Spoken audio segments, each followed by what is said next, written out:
Sandy Spring Private Client Group.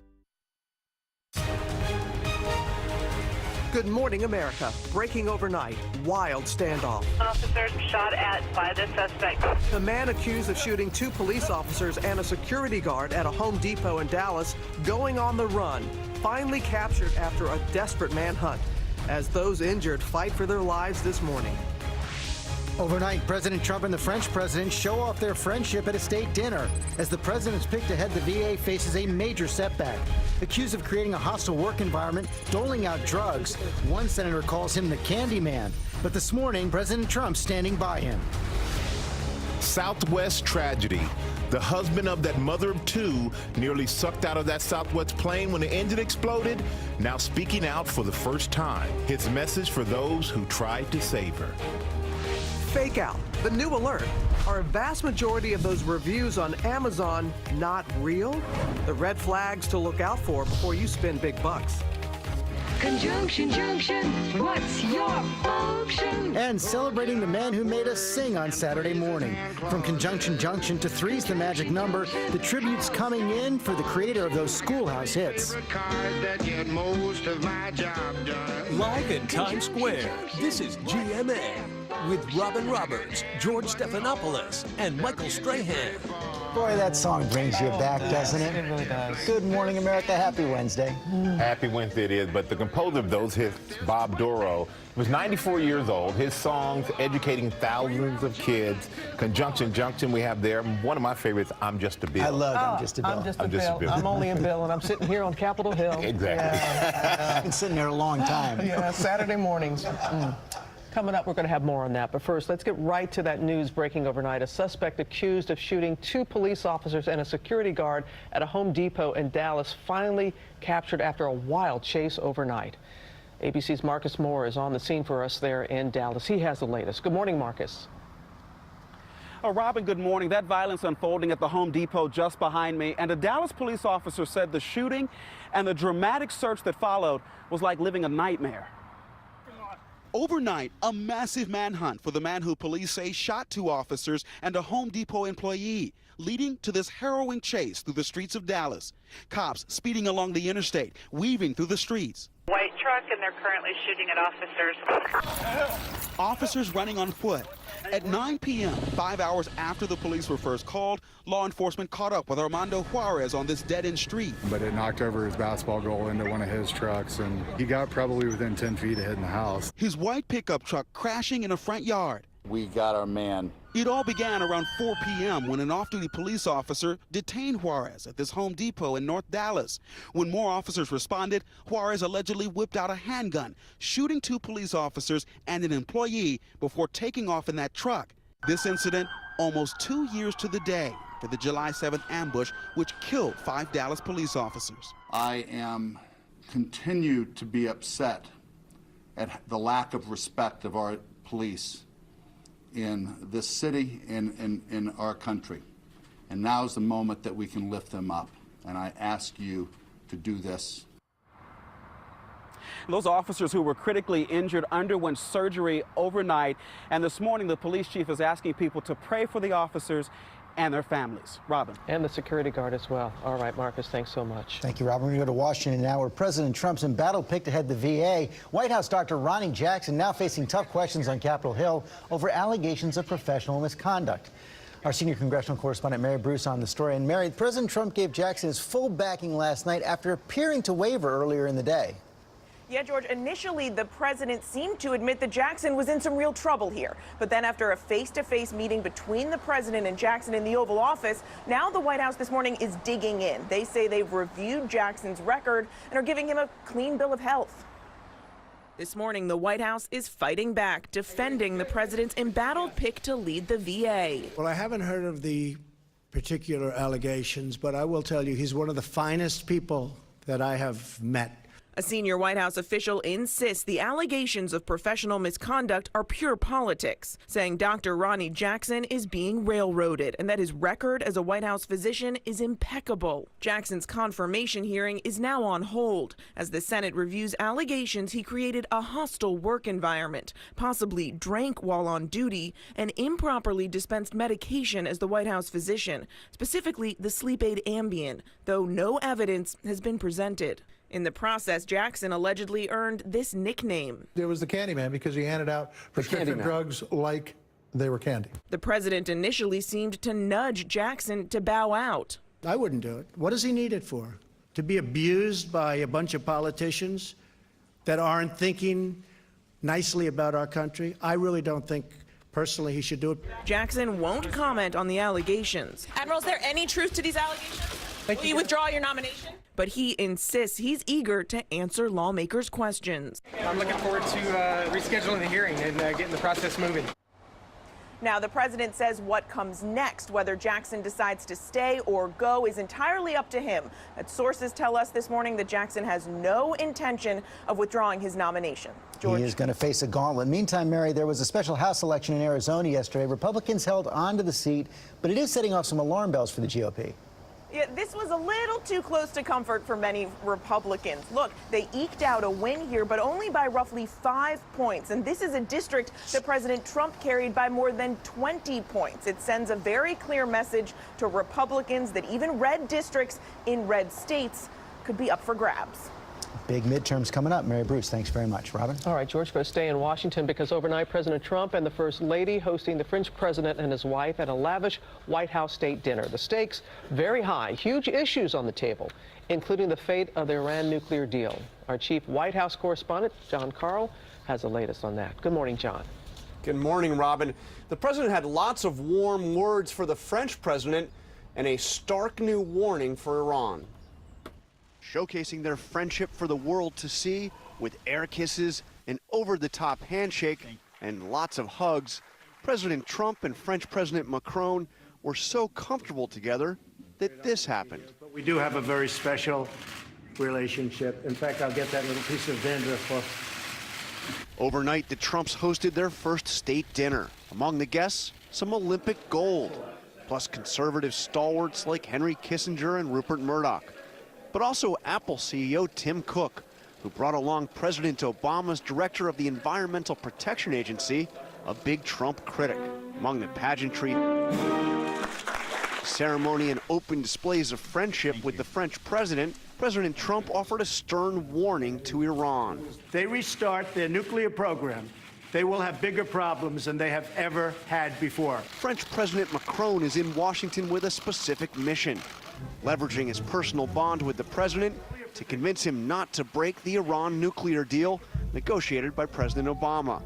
President Trump called the deal insane and ridiculous, but... Are you willing to consider staying in the Iran deal? We're going to be talking about it, and we'll see. After talking to Macron, the president seemed to leave the door open to staying in the Iran deal and negotiating an additional agreement to crack down on Iran's missile program and support for terrorism. The president also sounded more optimistic about his upcoming meeting with North Korea's dictator, even praising his moves as honorable. Kim Jong-un was, he really has been very open and I think very honorable. The president insists he's made no concessions and that the North Korean dictator must denuclearize. On Iran, the president has until May 12th to decide whether or not to stay in the Iran nuclear deal. What he will do is anybody's guess, but what he said, sitting right next to the French president, is that it's a deal that is falling down and, quote, should never have been made. Robin? And John, as you know, the administration facing another challenge this morning as a federal judge overruled its efforts to end the Dreamers program. This was a big setback to the president's plan to end DACA. The court said that the DACA had to remain in place, at least for now, saying that DACA's rescission by the White House was arbitrary and capricious because the department failed to adequately to explain its conclusion that the program was unlawful. Most significantly, the court said that they have to now begin taking new applications for DACA. The White House has 90 days to respond. Yeah, I'm sure that they will. All right. Thank you, John. Okay, Rob, we have an update now on former President George H.W. Bush, who was hospitalized in Houston on Sunday, a day after the funeral of his wife of 73 years, Barbara Bush. Family spokesperson says President Bush is responding and recovering. The former president, who is 93, has been in declining health, but his spokesperson says he wants to get to Maine this summer. Michael? All right, thank you, George. Now the new details about that deadly van attack in Toronto. This morning, we're learning more about the suspect, including a cryptic Facebook message that was posted on his account right before the massacre. ABC's Tom Yamas is back from Toronto. And Tom, 10 people were killed, 14 injured, and most of the victims were women. Michael, this is a new twist in the case. Police said in a news conference yesterday a majority of the injured victims are women, a possible clue as they try to find a motive.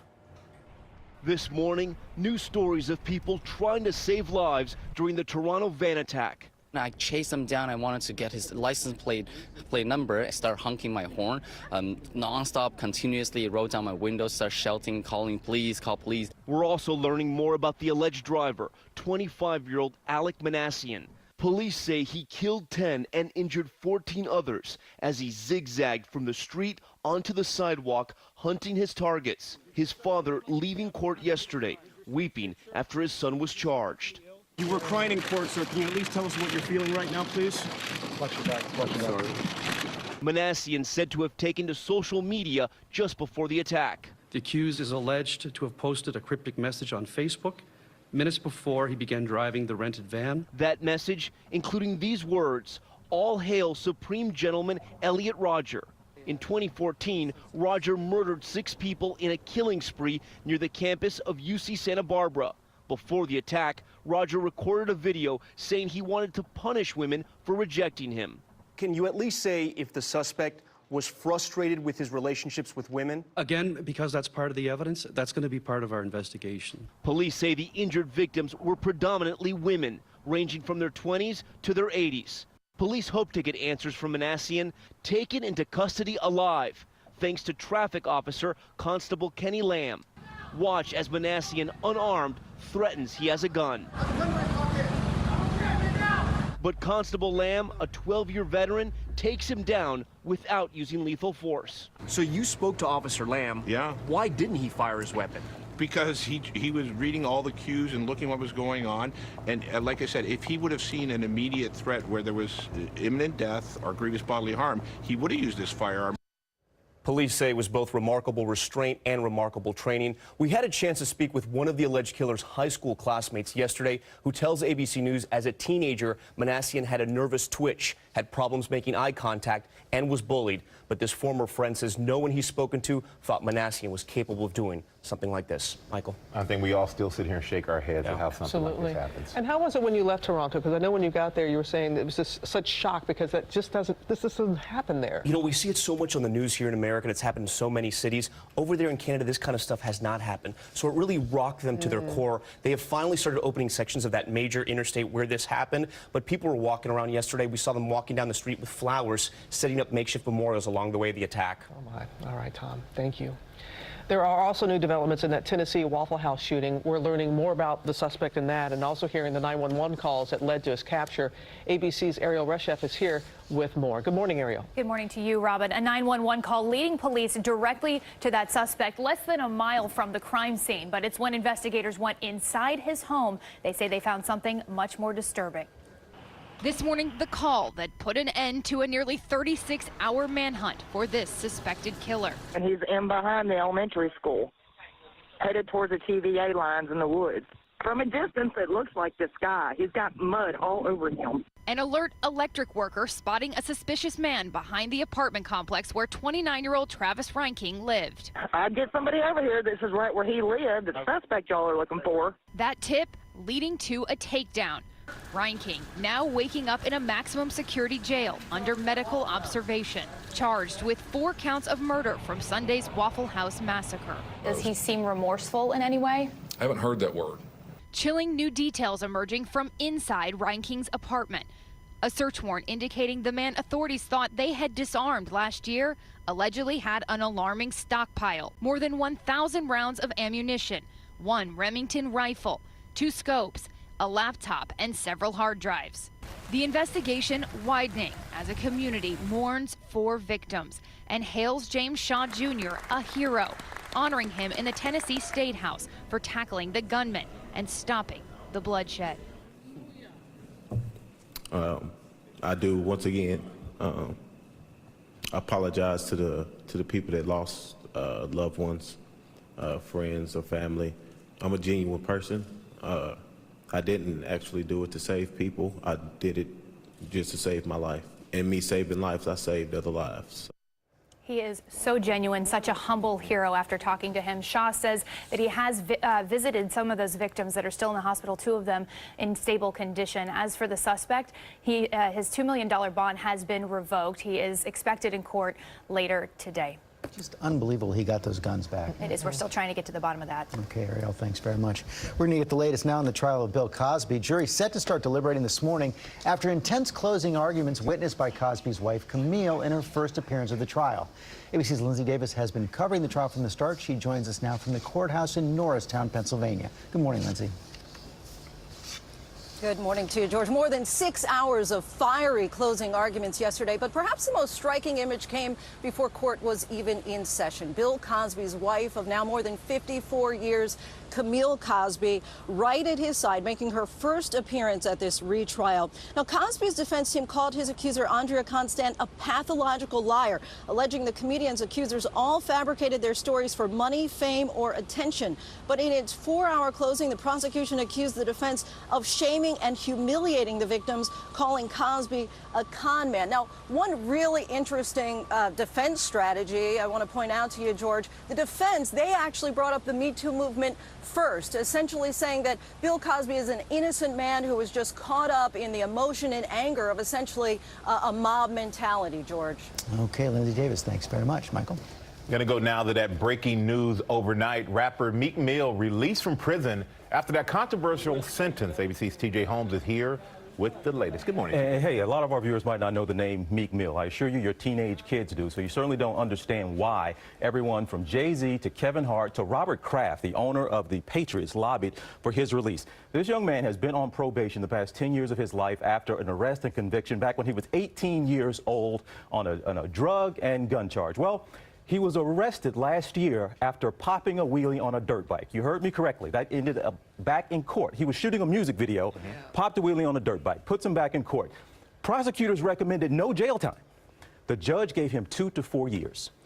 Everyone didn't look at this as just about Meek Mill, but this was, a lot of people thought, the perfect example of a justice system that does not treat all people equally, and in particular, you're talking about young black men. So a Supreme Court, overturned at least that decision, and he was immediately released from prison yesterday after serving 5 months, and he ended up last night at the Philadelphia 76ers game ringing the bell because he's a Philly guy. So a lot of support, but he's the poster child for what people think is reform needed. Otherwise, he'd been clean? Although he had past 10 years, there were technicalities, as they say. He was involved in a fight, right? And should that get you in jail for another 2 to 4 years? The popping of the wheelie, that was reckless driving. That got him in prison for another 2 to 4 years. People are saying this is a perfect example, so it's not just about him. And a lot of controversy with the judge as well in this case. Said there was a grudge. They believe she had a grudge. You explained it very well, TJ. You got it. You got it. TJ, let's go back to Rob. Got some more flooding in the south. Hey, George. Yeah, slow-moving system. This is what it did across North Carolina yesterday. I-77, tough navigating there. Charlotte also seeing some substantial rains, and the storm now moving up the East Coast. Going to be a messy day for the Northeast, so bring your umbrella. Time now for your rainy cities, brought to you by Flonase Sense of Mist. For all the noses that stuff up around daisies. For all the eyes that get itchy and watery near pugs. For all the people who sneeze around dust. There's Flonase Sense of Mist Allergy Relief. It relieves all your worst symptoms, including nasal congestion, which most pills don't. It's more complete allergy relief, and all from a gentle mist you can barely feel. Flonase Sense of Mist helps block 6 key inflammatory substances. Most pills only block 1, and 6 is greater than 1. Flonase Sense of Mist. Heading out the door today, you want to keep that umbrella handy, just a small one. We'll have some passing on and off light showers for today, not quite as much as what we had late yesterday. And look at the temperatures, mid-50s at 7 a.m., mid-60s by around 3 to 7 p.m. today. May see just a little bit of sunshine. Dry for tomorrow, then some passing showers for your Friday, but gorgeous weekend coming up. 70 degrees on Saturday will be the best day out of the weekend, and cooler, lower to mid-60s now for Sunday. Up the husband of the mother that was killed on that Southwest flight. Well, that husband is now sharing his message for those who try to save her. And coming up, a new report about reviews on Amazon. You're going to want to check this out. We have got a problem. A few problems, actually. We've got aging roadways, Aging power grids, aging